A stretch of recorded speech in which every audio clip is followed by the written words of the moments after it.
Magandang araw po sa inyong lahat mga kababayan at welcome back dito po sa ating munting channel Pinas News Review, kung saan re-reviewin po natin ang mga mahalagang balita dito sa Pilipinas.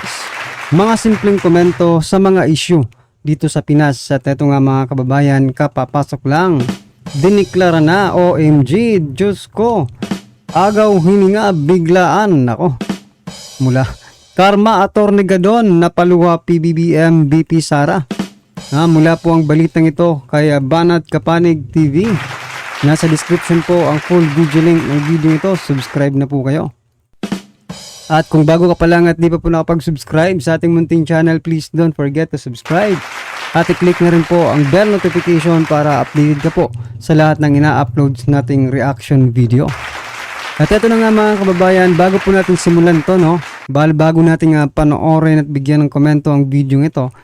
Ito mga karibin natin, may isi-share lang po ako about po ito sa mga nangyayari sa Davao City. Nako, talagang umiinit po.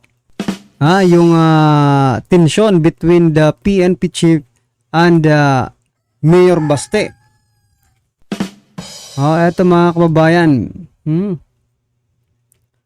Davao City Mayor criticized Torre for disrupting peace in Davao. Oo nga naman mga kababayan, kasi di ba?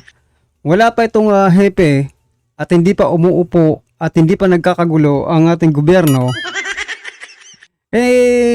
Tahimik naman po ang Davao City, mga kababayan. Pero bakit ngayon mismong PNP chief at mayor ang naglalaban? Ito po, basahin po natin ng konti. Sunstar Davao, 19 hours ago. Ito mga kriminal. Davao City, Sebastian Baste Duterte lash out at Police Regional Office Davao Region, PRO Davao. Director Brigadier General Nicolas Torre III. This for disrupting peace and security in the region, as he disclosed the Police Regional Director's previous controversies for his alleged political participation in summer in 2018, mga kababayan. So dyan po si General Torre na persona non grata dito po sa Calbayog City, no? So yan mga kababayan, sa palagay niyo po ba si General Torre ay ginagawa niya po yung kanyang tungkulin bilang isang PNP chief dyan sa Davao City? Kasi di ba dapat magkasama kayong dapat lumalaban sa katiwalian, sa mga kriminalidad dyan sa Davao City with Mayor Baste, no? Pero bakit parang iba yata yung karakas ni Torre, no, mga kababayan. So tama po yung sinasabi. Paano natin hindi masasabing tama? Di ba na number 1 po ang peace and order ang Davao City. Pero bakit ngayon ganito? At ito pang pinagtataka ko mga kababayan di ba obligasyon po ng DILG ang peace and order sa bawat lugar o city sa ating bansa? Pero bakit bakit wala pong ginagawang action si DILG Secretary Abalos patungkol po dito? Kung hindi po nagkakasundo ang mayor at saka PNP chief, dapat po sigurong pumasok yung DILG, mga kababayan, para mamagitan, di ba? Or kung sino mang otoridad sa ating gobyerno ang pwedeng mamagitan dito. Kasi kung iisipin natin, sino ba ang mas mataas ang tungkulin para sa Davao City? Si Mayor Baste ba? Or si General Torre? Kasi kung si General Torre po ang mas mataas at may mas malaking obligasyon para sa mga Davaoenos, tanggalin nyo na po si Mayor Baste kung yan po ang gusto ninyo. Pero kung sa palagay ninyo ay si Mayor Baste Duterte, di ba, ang may mas nakakataas na posisyon or obligasyon, responsibility dito sa Davao City, para sa mga Davaoenos, abay, sibakin nyo na po itong si General Torre dyan sa ano. Ha? Dahil hindi na po sila nagbibigay ng peace and order. Ano po ang ibinibigay nila sa taong bayan? Fear. Fear po mga kababayan. Takot po ang binibigay nila. Kayo na po mga Davaoenos ang magsabi sa kanila. Kasi kayo naman ang nakaka-experience at kami na parang na-imagine lang namin yung sitwasyon nyo dyan base po sa mga balitang napapanood at nababasa namin, no? Kayo pong mga Davaoenos ang magsabi kung ano ba talaga ang nangyayari dyan sa inyo. Kung ito ba ay kasi sinasabi naman ni General Torre na ginagawa niya ang lahat, no? Para sa taong bayan, no? Para sa kaligtasan di umano ng taong bayan diyan sa Davao. But iba po 'yung nai-experience ng mga tao, ha? Yan po mga kababayan, ewan ko na lang po sa inyo. Ano man po ang inyong maging reaction diyan, ha? Kung dapat bang sibakin itong si General Torre, ha? Diyan sa Davao City. Kasi hindi na po magandang tingnan na mismong mayor at PNP chief nag-aaway. 'Di ba? Hindi po magandang tingnan 'yan sa isang city. Lalo na kung ito ay ma-history ng peace and order, 'di ba?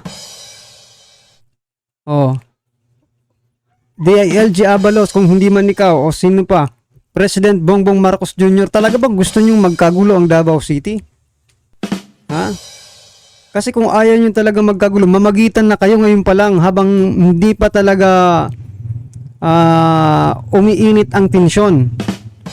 Baka kasi isang araw, malaman na lang natin mga kababayan, civil war na dyan sa Davao City.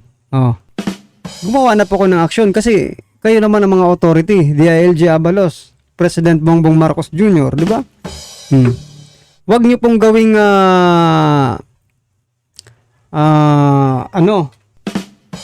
wala na kasing di ba? Simula po nang naupo si PBBM at umalis si BP Sara, no, hindi pa nga umaalis si BP Sara sa kanilang gabinete. Talagang inaano na talaga nila yung Davao, sinisira na nila.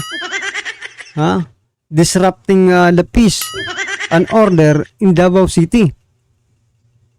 Talaga naman. Kaya nga ito napapagsabihan na idiotic itong si hindi ako nagsabi nito si Panelo. Ito mga panoorin po natin si Attorney Panelo. Ang sabi ng attorney, yun nga, not to alert people daw. Yung reasoning niya kahapon. Yung plate number? Pati yun. My goodness. Idiotic. Ito si General Tower, Masyado kaya yatang nasa tower, kaya hindi mo malaman kung ano ang... Yung bang kabilang kalsada, hindi ba front yun? Hindi nasa harapan pa rin. Ayan ang problema kasi pag mali ginagawa mo, lahat gagawin mo buladas. Si Mr. Buladas, General, you're a disappointment. Napakasimple lang. Anyway. At Well, mga kababayan, tinawag pong idiotic itong si General Torre. Dahil nga po dun sa statement niya, hindi naman daw nasa harap ng KOJC yung kapulisan or sila, di ba? Nandun naman daw sa kabilang kalsada. Pero nasa harap pa rin, mga kababayan. Yun yung sinasabi kanya ni Atty. Panelo, no? Huwag na natin ulitin. Baka kasi talagang, well, anyway, eto mga kababayan, sama-sama at sabay-sabay po natin pakinggan na panoorin at bigyan ng komento ang video ito. Eto na po. Alam mo kung bakit? Tungkulin yan na protektahan mo yung Vice President. Tungkulin yan na protektahan mo yung Presidente. Kahit nga mga retirado ng Presidente, mga former President, former Vice. So yan mga kababayan, ano ba talaga ang problema dito, no? Pagdating sa mga Duterte, talagang init na init itong mga nasa administrasyon. Ito pa, yung mga nagko-comment po na paulit-ulit na lang tayo dito sa sinasabi nilang mas maraming araw ang security ni BP Sara kaysa kaya PBBM. Hoy, gumising naman kayo, mag-research naman kayo. Simple lang naman yan. 4,000 plus po ang security ni PBBM. Kay BP Sara, 300. Diba? Sinasabi nga wala daw threat sa buhay ni BP Sara. Ano? Yung mga, may nag-comment nga, sabi, yung kapitan nga, may security pa, si BP Sara pa kaya? Yung kapitan nga, may threat si BP Sara pa kaya? Diba? Vice President, dapat pinoprotektahan yan. Wala pong iba na kumwestiyon sa proteksyon, sa seguridad. Ngayon lang po ako nakarinig na kinwestiyon yung ginagasto sa security. Never pa po na may kumwestiyon. Hindi nga natin alam kung magkano ginagasto sa security ng mga tao. Hindi po yan kinu-question kahit kailan. Alam niyo po mga karib natin kung bakit nagigil din si BP Sara dito. Kasi alam niyo, yung mga kinuha po or yung mga tinanggal na mga security, yun po yung pinagkakatiwalaan ni BP Sara galing pong Davao City. No? Kaya nga sinasabi ni Senator Bato na PNP Chief Marbel. Pwede ba? Nakikiusap po si Senator Bato. Pwede ba? Bigyan mo naman ng karapatan na makapagpili or pumili yung ating Vice President ng magiging security niya. Kasi importante po yan mga kababayan. Bakit? Eto, baka mangyari naisip ko lang kasi bigla yung kaso ni Mayor Digamo, di ba? Naalala niyo po ba yung kaso ni Mayor Digamo?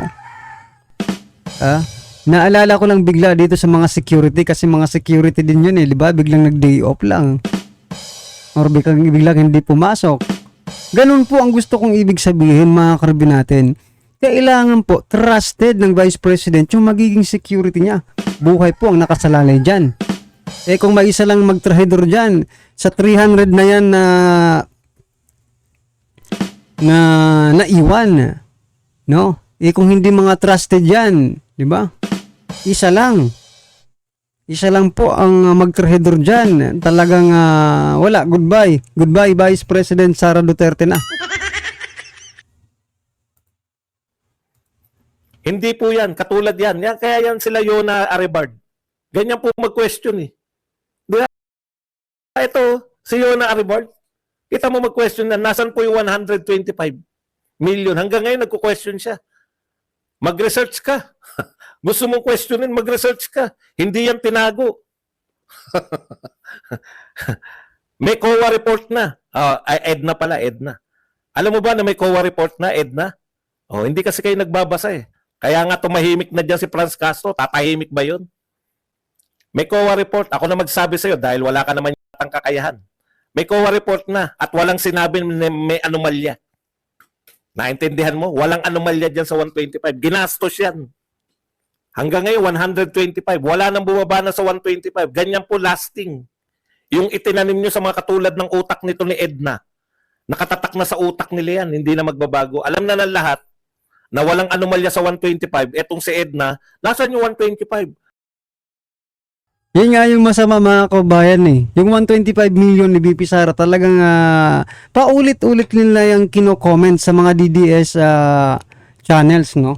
Paulit-ulit mga kabayan kahit dito po sa munting channel natin ay nagko-comment pa rin ng 125 million. Ay nako, tumigil na kayo. Kung doon nga sa 1 bilyon mahigit ginagastos araw-araw, everyday sa flood control, hindi kayo makapag-comment doon. Di ba? Na hindi pa, walang audit ng COA. Nasaan? Wala naman. Napatunayan ba? Kung saan ginamit yung pera? Wala pa. Wala pa silang ginalabas kasi ginagawa pa lang siguro. Kaya nga inaantay rin natin kung ano ba talaga yung breakdown ng kanilang pinaggagawa sa mahigit 1 bilyong pesos, no? Ginagastos araw-araw para dyan sa flood control projects umano. Ayan. Nasaan yung 51 billion ni Pulong? Yan, kasama nga yan, 51 billion na sinasabi mo sa DPWH. Hinahanap natin yan. Yan yung flood control.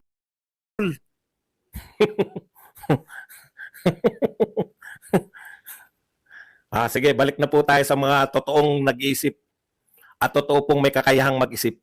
Huwag niyo na itanong yung 125 at kawawa ka naman. Kawawa ka na. Alam na ng lahat na walang issue 125, ikaw na lang hindi nakakaalam. Yed na Arived. Kaawa-awa ka naman. Tanong-tanong ka rin. Okay, balik na po tayo kay Gadon. Maganda yan, nababara kayo minsan. Kasi hindi kayo binabara sa 125. Kayo na lang ng mga vlogger mo ang nagwa-125. Yung nagpauso ng 125, tahimik na sa 125. Stress na ako. Tama, stress na ako, di ba? Oh, nanonood ka sa akin dahil stress ako. Pinakikita mo ako, tukmol. Okay. Punta na po tayo. Tignan nyo, 125 in 11 days. Ito po, Secretary Gadon. Ay, may dagdag pa yan. Basahin natin.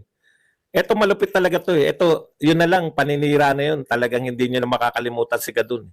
Pero dinagdagan niya pa yan. Yung zona nga na 1 oras o 2 oras lang nilamon yung 20 million, hindi nyo kinwestiyon eh. Zona, ginastos, 20 million, 1 lamunan lang. Kinwestiyon mo ba, Edna? Hindi mo kukwestiyonin kasi hindi mo alam yun. Hindi mo alam yung 20 million na yun. Nilihim sa'yo, Edna. Yan ang problema sa inyo. Nilihim sa'yo. Kurakot ba? Kurakot ba gusto mo? Okay, dagdagan po natin ha. Alam niyo po kung ano sinabi diyan ni Gadon. May dagdag pa yan. Talagang matutuwa kayo kay Gadon. Ito po, babasahin ko sa inyo yung sinabi ni Gadon. Okay. This situation is abnormal and it raises serious concerns about the morality and propriety of such expenditure. In all countries, the second in command is seen as potential threat to the top leader. But in this case, it's the exact opposite, he said. Okay. I would have kept quiet on this issue if not for ridiculous exaggeration of some people like Senator Bato. Ayun pala. Pinalagan pala ni Gadon yung kasi umaangal si Sara Duterte. Kung hindi pala umangal, hindi niya sasabihin na magastos ka. Pero ito po malapit eh. The money could have been better used in helping poor Filipinos. Antindi. Dapat daw yung 500 million na yan, ginastos na lang para makatulong sa mga mahihirap na Pilipino. Parang baliktad yata mga kababayan. Parang responsibility mo yan yata, Gadon. Diba? Bilang presidential advisor for ano ba yon?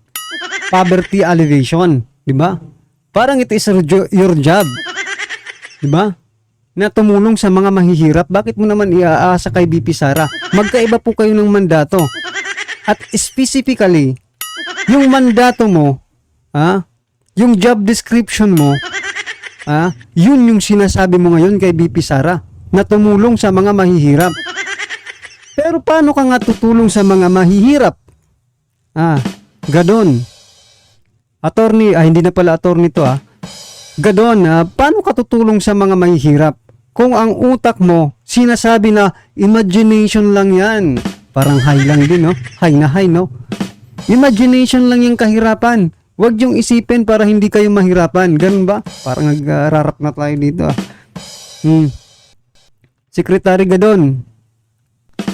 Kasi minsan dapat pinag-iisipan. Actually matalino talaga to si Gadon di ba? Ewan ko lang ngayon kung bakit naging yung sinasabi niya sa iba, yun yung ginagawa niya. Di ba? Yung bobo. Kasi trabaho mo naman yan Well, ay mga kababayan, na naman po ang inyong reaksyon, komento or kritisismo patungkol po sa video nito, i-comment lang po sa baba para at least malaman po ng ating mga kababayan ang inyong pong reaksyon patungkol dito, right? Maraming salamat po.